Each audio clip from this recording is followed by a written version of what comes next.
Hi, my name is Sarah Ripp, and I'm a sophomore here at UNK.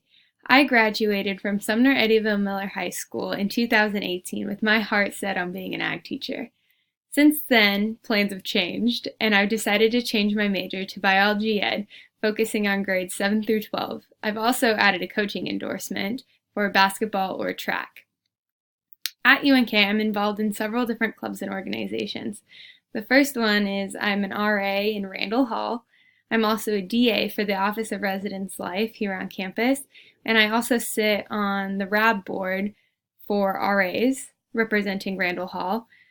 I'm also on the track team where I high jump.